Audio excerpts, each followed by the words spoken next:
Bonjour Jason Black, Jean-Jacques Zé, bonjour. Un nouveau jour donc ici à Yaoundé, capitale politique, siège des institutions. Bienvenue à la seconde partie de la lecture des unes des journaux. Ce jour, Cameroun Tribune matin parle de recettes budgétaires pétrolières et constate que le budget 2015 s'exécute dans un contexte marqué par la chute de plus de 50% du prix du baril du pétrole brut à l'international. Pour l'État, le manque à gagner est évalué à plus de 300 milliards de francs CFA pour les seules recettes pétrolières. Conscient donc de cet environnement, le gouvernement a mis sur pied une stratégie d'optimisation des recettes non pétrolières pour compenser la baisse. La hausse du droit d'assises, le relèvement de l'impôt minimum, les droits des timbres à l'aéroport, les recettes minières et routières, et les droits d'enregistrement des marchés publics, l'élargissement de l'assiette fiscale pour générer de nouveaux revenus et donc une priorité. On parle beaucoup plus de mesures d'incitation au paiement des impôts ainsi que des campagnes de détection de nouveaux contribuables initiées par le recouvrement de fonds. On reste en économie avec le quotidien de l'économie et l'actualité. Au port autonome de Douala, le gouvernement et les opérateurs économiques divisés sur l'engorgement de l'espace portuaire. Les deux acteurs se jettent d'ailleurs les responsabilités pendant que les premiers accusent les seconds. Ceux-ci, par contre, estiment que c'est le concessionnaire portuaire qui est responsable de cette situation. Et la grande une du journal parle téléphonie mobile et une dame désormais à la tête de MTN Cameroun, Félicioué Sibia, faut désormais s'habituer à ce nom. Et donc, le nouveau directeur général, la Sud-Africaine, prend les commandes le 1er avril prochain, dit le journal de Thierry Ekouti, et remplace à ce poste Karl Toriola, qui occupera désormais un poste plus important là-bas au Nigeria voisin. Madame Sibia arrive justement au Cameroun au moment où MTN Cameroun vient de renouveler sa licence d'exploitation pour 15 ans avec en prime la 3 et la 4G. La 4G arrive justement au Cameroun, dit le quotidien Le Jour, revenant sur la cérémonie qui s'est déroulée ici même à Yaoundé hier entre le ministre des Postes et Télécommunications qui représentait le gouvernement à la République et MTN Cameroun, les deux parties paraffaient le document de cette licence GSM après de longues et difficiles négociations, pour reprendre le journal qui paraphrase Jean-Pierre Vitibé-Sam, ministre des Postes et Télécommunications. Grande une du quotidien et ses détenus à procès multiples. Jean-Marie Atangmebara, Polycap Ababa, Yves-Michel Foto font l'objet de procès saucissonnés, les uns liés aux autres, mais faisant l'objet de procédures différentes, s'accumulant et se succédant.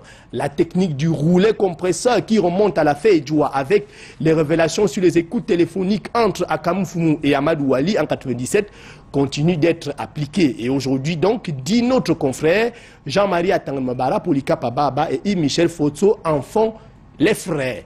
On en sait un peu plus depuis hier sur les matchs amicaux de l'équipe nationale de football qui jouera d'abord contre l'Indonésie le 25 mars et la Thaïlande le 30 du même mois.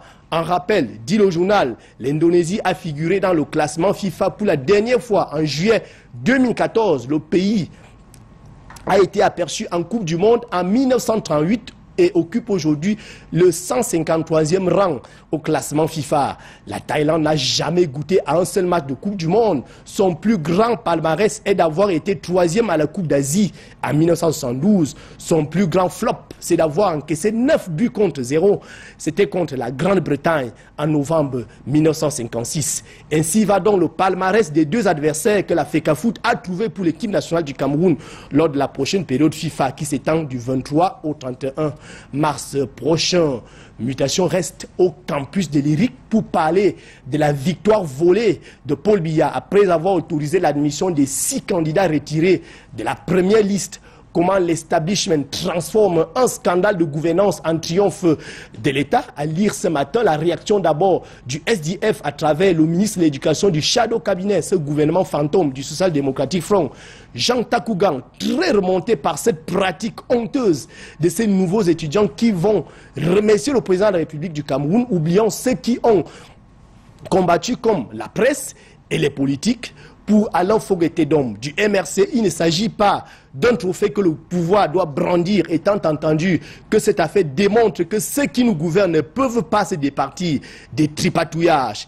et de conclure qu'en lieu et place de 21 noms, soit 15 admis plus 6 reconduits par le chef de l'État, on se retrouve aujourd'hui dans la troisième liste avec 22 noms. C'est dire que le système en a profité pour injecter encore un nom parmi les admis, dit Alain Foguetedom.